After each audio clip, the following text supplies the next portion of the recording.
Bonjour à tous. Si je tiens à faire cette vidéo aujourd'hui, c'est parce que, comme certains le savent, ça fait depuis bientôt 3 mois que je me bats contre un cancer du sein qui m'a été diagnostiqué à l'âge de 24 ans. Ce qui est un peu particulier forcément parce que les cancers et ce genre de maladie, c'est quelque chose qu'on s'attend à avoir tard, à un âge plutôt avancé, et qui malheureusement surprend beaucoup quand on a un cancer à cet âge-là.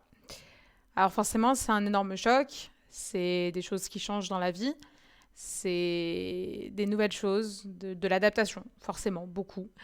Et toute une nouvelle manière de penser au quotidien pour appréhender cette maladie, appréhender les rendez-vous, appréhender la guérison, bien évidemment, et l'ensemble des choses qui vont changer dans la vie. Si j'ai choisi de faire cette vidéo aujourd'hui, c'est pour vous parler de mon expérience, vous parler de ce que j'ai vécu depuis 3 mois, petit à petit, peut-être pas dans une seule vidéo, peut-être qu'il n'y en aura qu'une, je ne sais pas encore.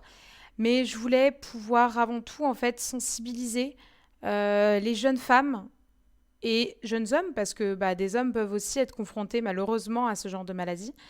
Mais avant tout, sensibiliser au dépistage, bien évidemment, parce que on s'en rend compte, c'est quelque chose qui peut arriver à n'importe quel âge, qui peut arriver à n'importe qui, bien évidemment.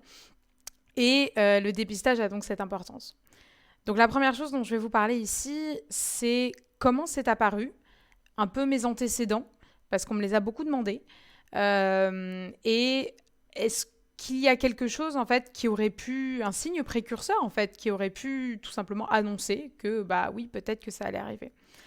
Alors, comment c'est arrivé en décembre 2022, du coup, je me suis rendu compte que j'avais une boule dans le sein gauche, une boule d'à peu près cette taille-là, qui au début ne me faisait pas tellement mal, qui picotait un petit peu. Euh, mais voilà, j'avais pas des grosses douleurs. Donc ça m'a quand même un petit peu alertée parce que au fur et à mesure, ça grossissait. Donc je me suis dit qu'il y avait peut-être un petit souci. Donc je suis allée consulter directement une gynéco qui, elle, m'a dit de faire une échographie mammaire parce que n'ayant pas 25 ans, les mammographies n'étaient pas conseillées, n'étaient pas possibles aussi. Bon, bien sûr, elles sont possibles quand il y a quelque chose qui est détecté, donc plus tard, mais de base, c'est d'abord une échographie mammaire qui est recommandée. Donc j'ai fait cette première échographie que j'ai fait dans une clinique de ville. Donc je l'ai fait sur la Défense. Et cette échographie, la personne qui m'a fait passer cette échographie m'a indiqué qu'il s'agissait très certainement d'une boule de graisse, donc que c'était inoffensif. Moi, je fais confiance globalement à la médecine, donc je me suis dit, bon, pas grand-chose à craindre. Mais un contrôle, bien évidemment, sous 4 mois, que j'ai fait du coup en avril, et ce contrôle-là a montré que la boule avait grossi d'un centimètre de plus, donc j'étais à 3 cm 4 à peu près. Et ce qui, moi, m'a inquiété. Ils m'ont proposé donc soit d'attendre 4 mois à nouveau, soit de faire une biopsie. Donc une biopsie, qu'est-ce que c'est? C'est un prélèvement directement dans la masse. Alors je suis désolée, peut-être que s'il y a des gens un petit peu dans le médical qui regardent ça, j'ai pas tous les termes, j'ai essayé de faire au mieux. Mais voilà, donc c'est un prélèvement qu'on fait directement dans la tumeur ou dans la masse. À l'époque, je ne savais pas que c'était une tumeur, pour l'étudier un peu plus profondément que simplement avec une échographie et voir ce que c'est. Donc j'ai eu mes résultats le 19 avril. J'avais fait la biopsie le 6, si je ne dis pas de bêtises. Et le 19 avril, mon médecin m'appelle, me dit Valentine, est-ce que tu peux venir au cabinet? Et là, en fait, m'annonce que c'est un cancer du sein. Je vous le cache pas, hein, forcément, je me suis effondrée. 24 ans, c'était pas vraiment ce à quoi je m'attendais. J'allais fêter mes 25 ans un mois plus tard. J'avais pas forcément ça en tête. Et donc là, la première réaction, ça a été de dire on fait quoi?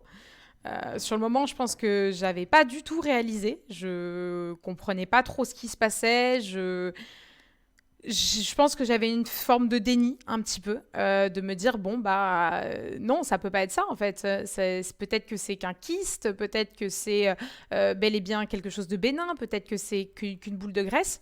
Et je pense qu'au début, on est beaucoup à avoir un peu ce déni de se dire, bah non, peut-être que la science, la médecine n'a pas analysé correctement et que c'est bel et bien autre chose. Mais non, malheureusement, les résultats ont prouvé que ça n'était pas autre chose. Euh, mais bon, du coup, ce fameux 19 avril, je vois mon médecin. Et directement, c'est bon, bah maintenant, on fait quoi? On fait quoi? On va se battre. On va se battre parce que bah, faut pas abandonner. Alors, j'ai eu de la chance dans mon malheur, c'est que je m'y suis quand même prise assez tôt. Puisque c'est un cancer de stade 2 qui m'a été diagnostiqué. Donc, il y a beaucoup de cancers, ça peut aller jusqu'au stade 4. Il y a des cancers qui sont triple négatifs. Enfin, voilà, il y a beaucoup de choses. Mais j'ai eu la chance d'avoir un cancer déjà peu avancé, donc guérissable, si je suivais le protocole, bien entendu. Donc, j'ai mis longtemps à avoir cette vision des choses positive, à avoir de la chance dans tout ça, avoir du positif dans tout ça, parce que bien évidemment, bah, au début, on se dit, bon, bah, on a un cancer, où est le positif? Bah, il est compliqué à trouver, mais au final, on en trouve.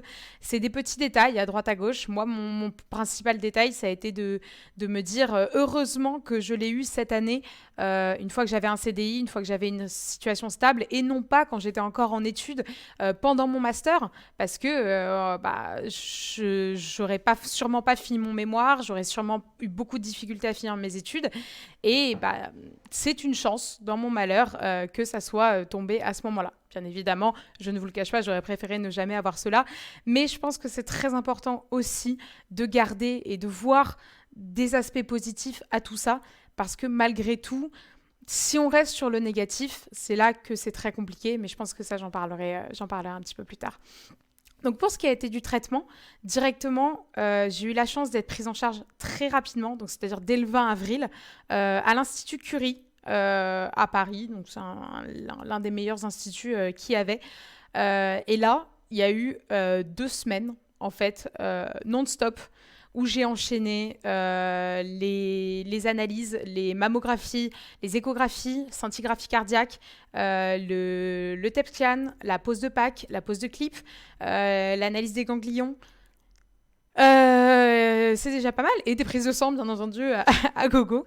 Voilà, tout ça pour vérifier bah, que ma tumeur était bel et bien dans le sein, seulement.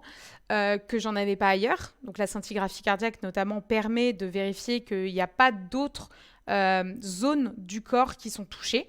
Et s'il y a autre chose à traiter. Donc j'ai eu la chance aussi de ne rien avoir ailleurs, donc ce qui était très positif, bien évidemment.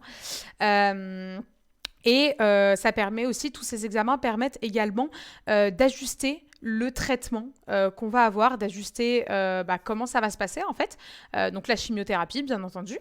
Voilà, donc une fois que moi j'ai fait tous ces examens-là, j'ai eu rendez-vous avec l'oncologue. Donc oncologue, c'est la personne qui est en charge des personnes qui ont eu qui ont un traitement pour le cancer.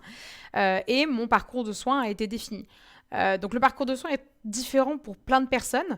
Il y en a qui commencent par une opération directement, d'autres par la chimio d'abord. Certains font de l'immunothérapie.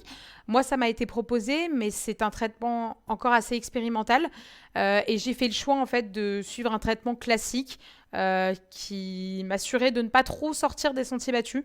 Je vous avoue que la principale condition pour moi et ce que j'avais en tête, c'était de me dire bah, je veux simplement être guérie le plus vite possible, sans forcément trop sortir de ce qui est connu. Et donc c'est pour ça que j'ai choisi bah, la chimio tout simplement, classique. Donc ce qu'on m'a proposé, c'est que étant donné que j'avais une chimio en stade 2, que j'avais l'avantage d'avoir une poitrine assez importante, on m'a proposé de faire une chimiothérapie en premier, dans le but de réduire la tumeur en fait au maximum, la réduire le plus possible pour que ensuite je fasse une opération, mais qui ne nécessite d'enlever que très peu de choses au final si la chimiothérapie fonctionnait. Ensuite, il y a bien sûr de la radiothérapie et ensuite de l'hormonothérapie pendant quelques années. Voilà. Donc là, tout ça, c'est mon parcours de soins. Donc c'est ce que je suis en train de suivre actuellement. Voilà, je pense que déjà, c'est déjà pas mal.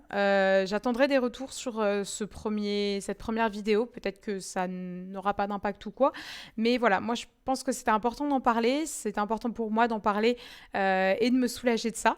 Donc je vous remercie, n'hésitez pas à me faire des retours et si vous avez des questions également, n'hésitez pas sur Twitter ou sur YouTube puisque c'est là que je vais le poster.